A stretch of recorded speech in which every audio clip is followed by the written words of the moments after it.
Morning, everyone. I'd like to call to order the April 16th, 2015 meeting of the Post Falls Urban Renewal Commission. Director Lean, would you call the roll, please? Yes, Chairman Baltzell. Here. Carstensen. Here. Coles. Here. Crosby. Here. Malzahn. Here. I see Commissioner Rehrman has not arrived yet, and Commissioner Babich does have an excused absence. Okay, very good. And we do have a quorum. Would you please rise and join me in the Pledge of Allegiance?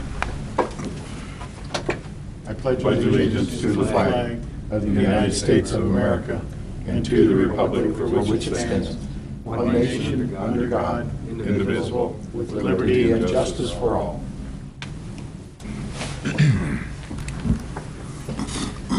Okay, thank you all for coming this morning. Are there any ceremonies, appointments, or announcements that we need to do at this time?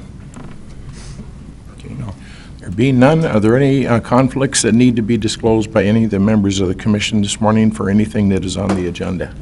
No. Okay, there being none, let's move right on to the consent calendar. Director Lane, please. Yes, thank you. Good morning, Chairman Baltzell and Commissioners. The item A in your consent calendar this morning is the commission minutes for our meeting from March 19th. Item B is the minutes from our workshop meeting from April 8th. Item C is the payables for this month, totaling $594,900.36. The payables include pay request number 9 for R.L. Wadsworth on the Greensferry Overpass project. That's $523,743.76. And also payment to JUB Engineering for $44,847.15. That's also on the Overpass project. Item D is the bank activity report. That shows total funds in all accounts of $3,443,612.46, and also accrued interest in the amount for the month of $1,025.69.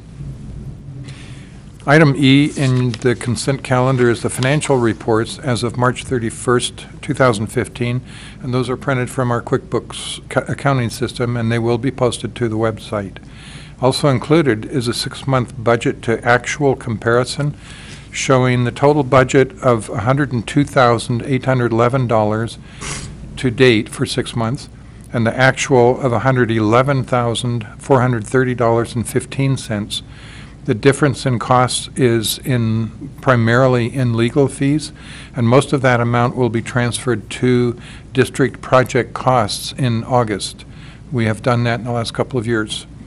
That will reduce our actual operating costs. It will transfer them from operating expense to district project costs. Thank you. Item F is to ratify the change order number 4, which was to approve $8,107.50 for removal and disposal of existing sign foundations so utility relocation work could continue on the Overpass project. Item G is approval of the cost to cure and right-of-way acquisition for parcel number 15 for $141,964.07 and parcel 16 for $205,768.67. These amounts include both the right-of-way acquisition costs and also the contract amounts for site improvements resulting from the road widening requirements. Your approval will include the authorization for the execution of checks as necessary to pay these costs, and also the authorization for the chairman to sign the necessary legal documents for the right-of-way acquisition. Your approval of the consent calendar will authorize the transfer of $1,025.69 accrued interest to the general fund and transfer to the INB checking account of $594,900.36 for general payables. Chairman Baltzell would answer any questions. Okay. Commissioners, do you have any questions on items in the consent calendar? No. I do, Chairman. Several questions. What was under the payables, under Visa, there's a INP meeting. What exactly is that? Inland Northwest Partners. What is that? It's an economic, business economic development association meeting that we go to they have meetings once or twice a year that we attend. Thank you. With regard to the change order, we're paying $8,107 to remove the foundation of one of the automobile company's signs. Was Yes, that sir. was that in the contract that we were discussing, whether with regard to the entire movement of that sign, with where we were having discussions with regard to either having RLW do the movement of the sign or the sign, the construction company that the landowner wanted to have? Was that in the original is it Addington? Is that the one? Addington Construction, yes, they were the contractor requested to do the work for both Parcel 15 and 16, the two dealers, car dealers. The sign on this change order, in order to, they were in the ground in the process of relocating utilities, and these foundations for the signs were in the portion of the new right-of-way. The signs had to be moved, and the foundations, unfortunately, were in the place where they had to go through to do the underground utility relocation. So Understood. they needed to be moved right away. We knew that we were in negotiation on the contract with Addington, and that would take another 2 or 3 weeks. So we removed the cost of the foundation removal on From these the three Addington? signs. We removed that, yes, from Okay, the Addington contract. That's great. That's exactly what I We wanted. would pay for it on either side, but due to the timing, it made more sense to do the change order. Thank you. Any other questions? No, sir. Okay, any other questions from town? Is that it? Okay, I entertain a motion to approve the consent calendar as presented then. I'll make the motion to approve the consent calendar as presented. Second. Moved and seconded. Roll call vote? Paulsell, Aye. Carstensen. Aye. Coles, Aye. Crosby, Aye. and Mulson. Aye. Okay, motion carried. Committee updates. Commissioner Crosby, Finance and Policy. We've completed our review of the agency's policies and have consolidated a number of them, rewritten some of them. Those, my understanding is that those have been shared with each of the commissioners and are set for discussion at our May workshop.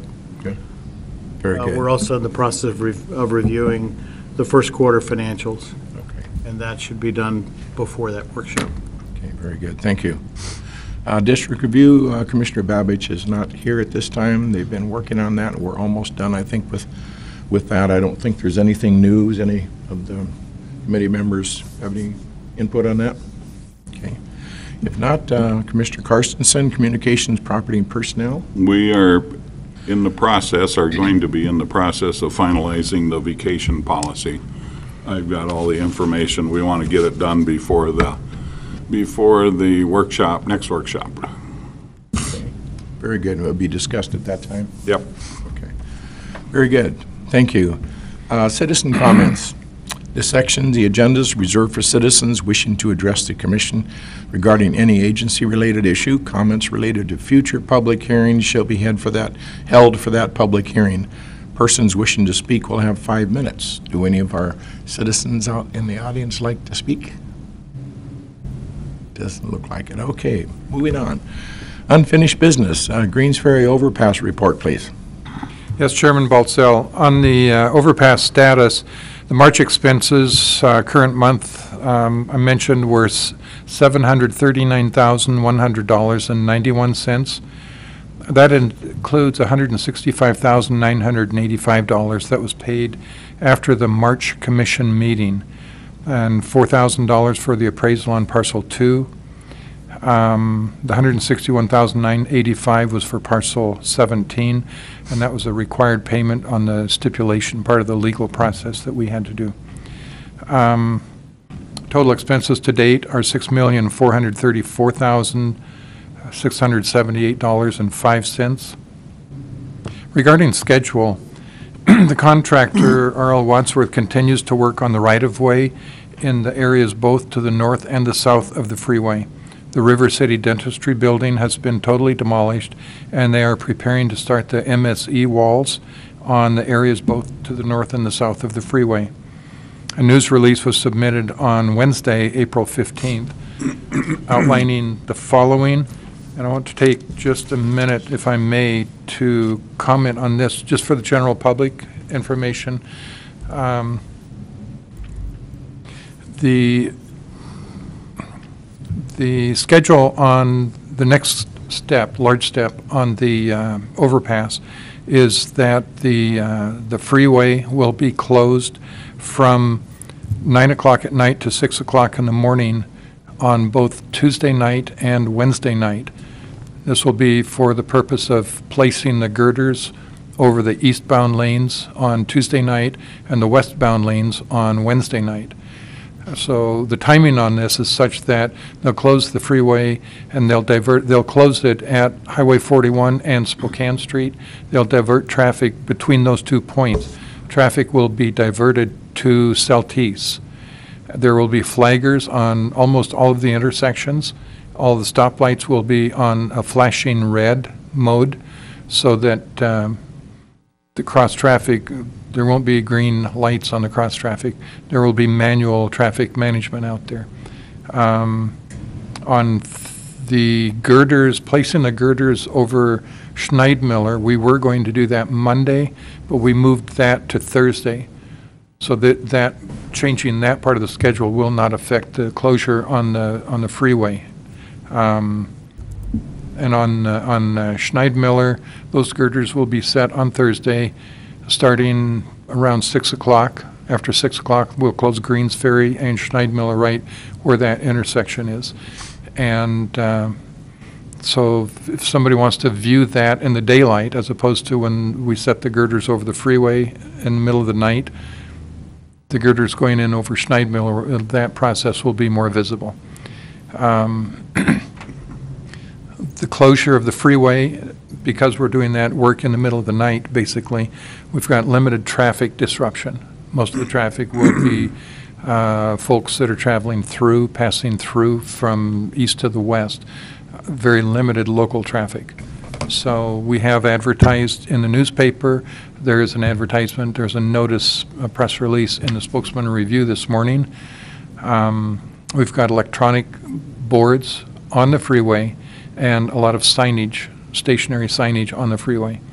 So we're trying to be very upfront on advertising this process. But I just Question. wanted, yes, sir. So the closures, both the east and the west, the traffic during the closures will be rerouted through Celtice, not Mullen or That's correct. Celtice? Okay.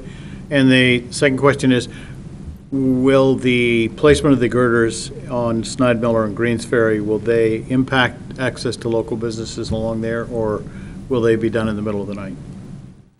It starts at 6 p.m. That will be Starts between, Okay. actually, on Schneidmiller, it'll start at 6. We'll close the Greensferry and Schneidmiller so that they will not have access. I think the only business that will be affected will be maybe Chem Lift and A to Z Rental, because they're so close to that intersection. Sure. And we'll have the contractor knocking on their door and talking to them personally in advance. Okay, thank you. I'm just curious, the original plan, as I understood it, was that they were going to not close the whole east or westbound lanes, but rather route them and make them shorter so they didn't have to come back into the community, and all of a sudden now that's changed and each time is going to be routed through the community, which frankly is not an easy thing to do in either direction. And I'm just wondering, do you know what the reason was for that change? That's an excellent question. I appreciate that, because we have fielded that same question in the last couple of days from a number of folks. When we were going through the process of advertising the job and the request for proposals, the evaluation of that was made, and from a financial standpoint, it will be more economical to close it at Highway 41 and Spokane Street route it down Celtice. Because the only other option to that is to do a crossover both before and after the overpass. So you close one lane on this side and you transfer one lane of traffic from this side over to this side. So you end up with 2 lanes here. The cost of doing that, you would actually be building 2 sections of road, additional roadway in the median on both sides of the overpass. The cost of doing that compared to the management and cost of just using Celtice as a detour, there was enough difference to make that decision. Okay.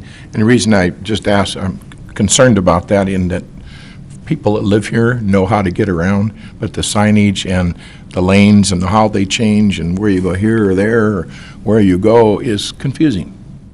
Even to some of us who live here, you have to really look at it and say, well, where am I going and how do I get there? And I can see you're not coming straight on to Celtice. You got to go a few blocks and then make a turn. And I just am concerned for people trying to pass through the area. I just certainly hope that they have that well signed and managed, because we could have people wandering around Post Falls for a couple of days trying to get out. But That's correct. I'm just mean that facetiously. But That could help local business. it could. New residents. The song about Anyway, the guy that I couldn't just- get off the it's train just- because he didn't have a nickel. It's just a concern of mine after seeing it yesterday, because I didn't know there was a change again. And I thought about that and how you get there and how you do it. And last night I had to go out and drive in that area for a personal reason. And I thought, man, good luck with that one. No, So- we had a, It's only 2 nights. I know that's only 2 nights, and it's a lot less traffic from 9 till early in the morning. So that shouldn't be that big of a deal. right. We had a traffic management meeting at the Wadsworth's construction office yesterday morning. ITD was there, the city police, KCFR, the city engineer staff. We had a pretty good complement of folks there. They're going to have somebody driving the detour route right before the closure to make sure there's nothing amiss there. And then periodically through the night, during the detour, they will have somebody from the construction, from the engineering crew, driving the detour route to make sure that it is flowing appropriately. We're going to try to keep the I-90 traffic on Celtice. We're going to try to keep that flowing smoothly. That's why we're going to have flaggers at all of the intersections to guide people, to tell them where to turn, what lane to go in, et cetera. So it's very well thought out. It's going to be very well managed. Very good. Thank you. Any other questions on the Greensferry Overpass report? Any other unfinished business? Moving on to new business. Is there any new business to consider this time? Okay, there being none, we have an opportunity to go into executive session this morning. Yes, Director Lee? Chairman Baltzell, we were expecting some legal documents that would require discussion in executive session. The process we're going through on a couple of the parcels. We didn't get far enough this week in that process with the attorneys and the legal documents and the property owners. So we don't really have a need to go into the executive session this morning. Okay, that's fine, except that I'm wondering if it wouldn't be good to have a 5 or 10 minute discussion in executive session about just where we are in some of these very sensitive issues. Commissioners, how do you feel about that? I think that'd be helpful. Okay.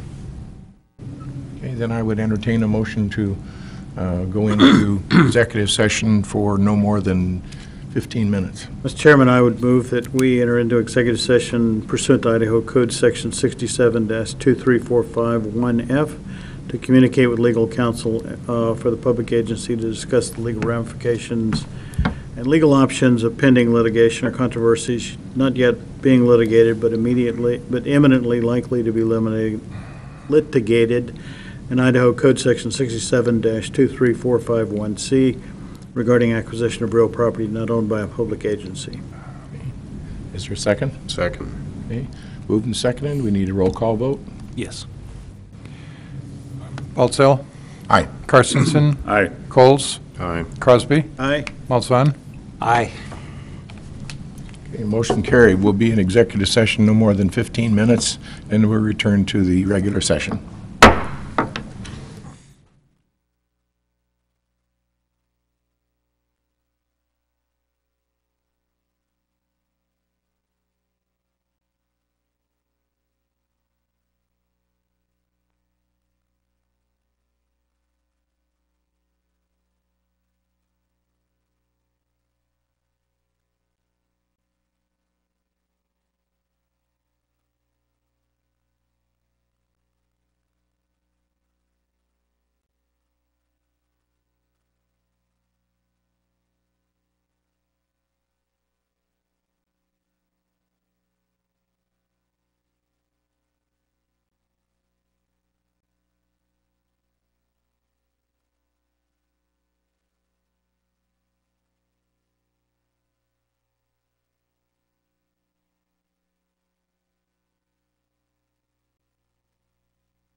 Post Falls Urban Renewal Agency's meeting on April 16th is back in session.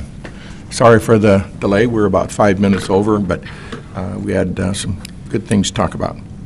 At this time, I'd like to ask for the staff report and any updates you might have beyond what you've already shared with us. I would say that the information I had lent itself more to the schedule on the freeway closure. Okay. And so I don't really have any more to add. Okay, great. Commissioner comments? Carstensen? Yeah, I have a comment. Tuesday, I drove down Spokane Street. I was purposely checking to see how many of the orange barrels were still blocking the street. And on the west side of the street, where there's absolutely no construction going on, there was 7, 8 of them. On the east side of the street, coming back where they claimed they had to block the parking things, they were sitting way back against the curb. And it just baffles me to think that nothing has been done to get those things out of there, because they're not doing the job anyway. And we told them to get that stripe painted. It's in our minutes that we approved from March 19th, and nothing's being done. Now, I think if this isn't paid for already, I'd like to suggest that we hold the check to those people until they get their work done, completed, and make it look respectable. I have talked to our engineer, Welch Comer, who has talked to the contractor, Cameron Riley.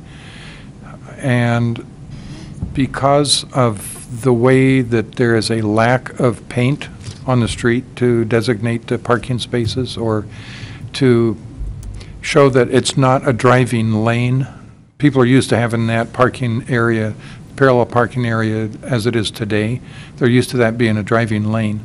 So if they come up there and they have a tendency to change lanes, and now all of a sudden they get to the end and there's a curb there, that is dangerous. Cameron Riley, the contractor, has told our engineer they are still liable, because they're still under contract out there. They're liable for any accidents or damages because of the status of the project. It's still in process. So they're a little bit hesitant on moving the barrels. If we can get that stripe painted, and I told Matt to just get it done, because there was an option to not do it or do something different. I said, Matt, no, just get the stripe painted and just get it done. So Sounds like a beautiful week to get it done. yeah, well, It's supposed to be in Right. the 60s, and the last week has been an issue on weather, but there was an issue with the contractor on liability. So if they can get the paint done on the stripe, if that resolves it, then we'll get it cleaned up. Do you know that he's taken action to get that done? I know we had the conversation a week ago or more, and And last week, Matt was out of town. He was on vacation all week, so nothing got done from him. he's not going to be the one painting I it, is talked it? to him the first of this week, and he said that he would be working with Cameron Riley. I'll check with him again today. I think that needs to be done. I agree with Larry. It looks terrible to have those barrels sitting down there, and it just looks like an unfinished project, and we've got, that's why we were pretty adamant, I think, at our meeting last week, that we need to get that piece done. Now, on the side streets where they did the curb sidewalk for the 100 feet on the 3 locations, they do need to leave some of the traffic control, the barrels or the candles there, because there is next to the curb, they still have to fill that in and put some asphalt in there, and they have not been able to get that done yet. So I understand that end of it. I looked at that too, Spokane where they Street. still have a trench Right. between the roadway and the curb. Right. I understand that. Yeah. But that's not on Spokane Street. Just Spokane Street's the issue. Right. Okay. Very good. Related question, have they installed the fence yet? The No. fencing? It wasn't on That was Tuesday. supposed to be done 2 weeks ago. Yeah, it was. I had a meeting yesterday with the River City Fabrication. They're all done, they're fabricated, all that work is done, the metal work is all done, and they sent them over to be powder coated, and they're waiting for that company to do the powder coating, and they're backlogged a little bit on their work. So we're dealing with multiple vendors on this. So what, But it's in the final stages of completion. They just need to finish the powder coat, and then they'll come over and do the install. Thank you. don't have any forecast on dates for that? I was hoping by the end of this week, but In other words, no. maybe next week? I can't. All right. It's another maybe. I'm It's just sorry. another one of those things to get this project done, and so that it looks right and the way we intended it to be Yes. for the community, because it really gives the impression of being an unfinished project, which 99% of it's done. It's just the visual piece is not, in my mind, good, so. Okay, any other commissioner comments? Nope. Okay, my turn.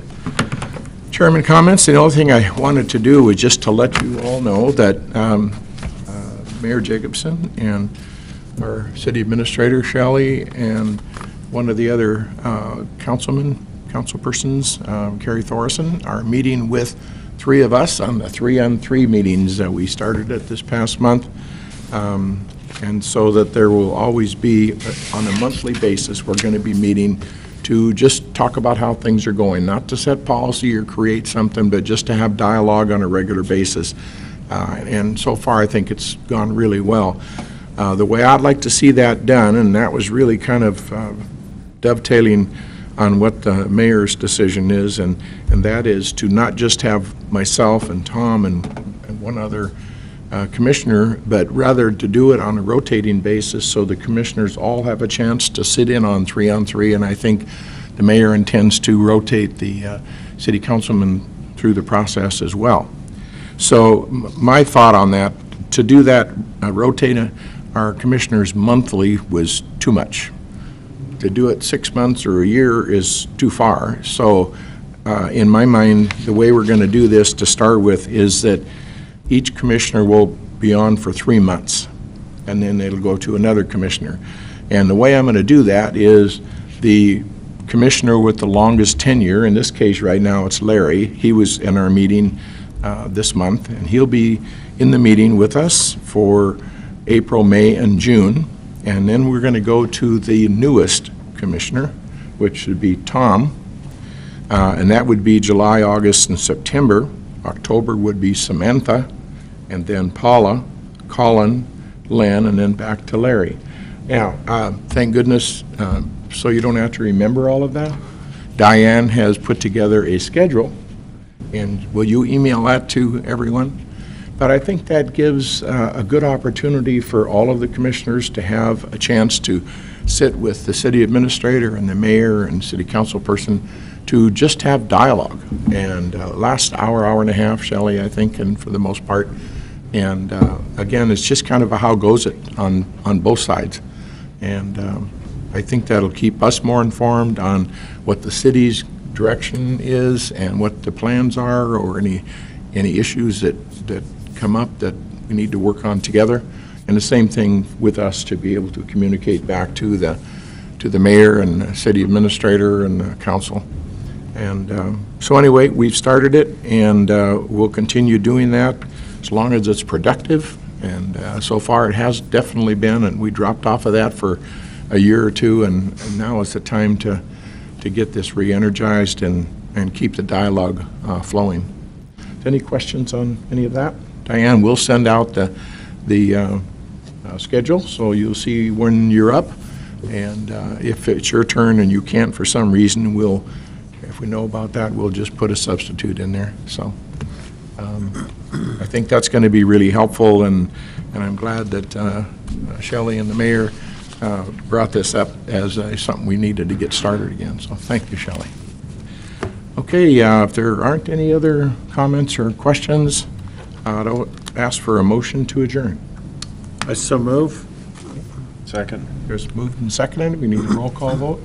Just a voice vote, it's fine. Voice vote. All in favor, say aye. Aye. Opposed, same sign. Motion carried. We're adjourned.